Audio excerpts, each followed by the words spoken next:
नमस्कार दोस्तों, धर्मस्य YouTube चैनल में आपका स्वागत है। आज का विषय है भगवान के भिन्न भिन्न अवतार और उनकी लीलाएं।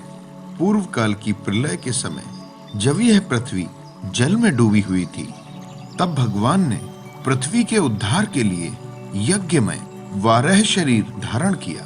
दैत्य हिरण्याक्ष जल के भीतर ही भगवान से लड़ने के लिए उनके सामने आया।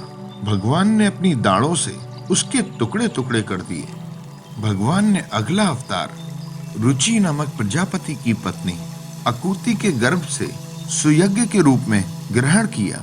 इस अवतार को स्वयंभू मनु ने हरि नाम दिया। उन्होंने दक्षिणा नाम की पत्नी से विवाह कर स्वयं नाम के देवताओं को उत्पन्न किया और बड़े बड़े दैत्यों का संहार किया। अगला अवतार भगवान का कपिल रूप में हुआ, जिसमें कर्दम प्रजापति के घर देवहूति के गर्भ से 9 बहनों के साथ भगवान ने अवतार ग्रहण किया।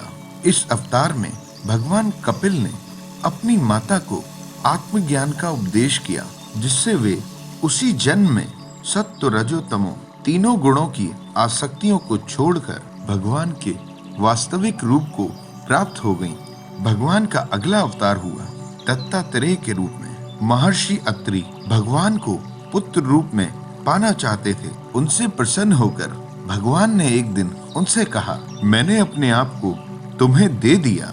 इसीलिए अवतार लेने पर भगवान का नाम पड़ा दत्तात्रेय। भगवान दत्तात्रेय के चरण कमलों के पराग से अपने शरीर को पवित्र करके राजा यदु और सहस्त्रार्जुन ने योग, भोग और मोक्ष तीनों ही सिद्धियां प्राप्त कर ली। सृष्टि के प्रारंभ में ब्रह्मा जी ने विविध लोकों की रचना के लिए तपस्या की। उनके तप से प्रसन्न होकर भगवान ने सनक, सनंदन, सनातन और सनत कुमार के रूप में अवतार ग्रहण किया। इस अवतार में भगवान ने प्रलय के कारण पहले के कल्प में लुप्त प्राय हुए आत्मज्ञान का ऋषियों को पुनः उपदेश किया, जिसके कारण उन लोगों ने परम तत्व का अपने हृदय में तत्काल साक्षात्कार किया। भगवान का अगला अवतार नर नारायण के रूप में हुआ। धर्म की पत्नी दक्ष कन्या मूर्ति के गर्भ से भगवान ने यह अवतार लिया। इस अवतार में वे बहुत तपस्वी थे।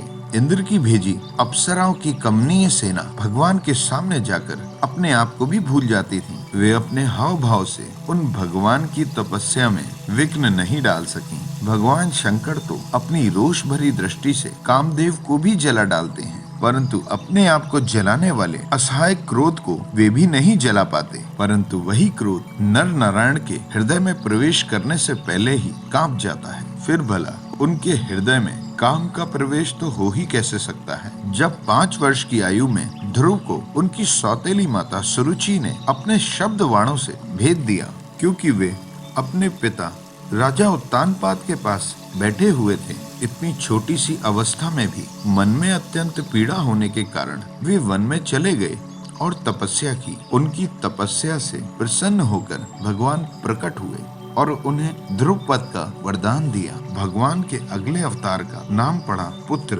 एक बार की बात है, राजा वेन का ऐश्वर्य और पौरुष ब्राह्मणों के क्रोध से भस्म हो गया था। वह नरक में गिरने लगा।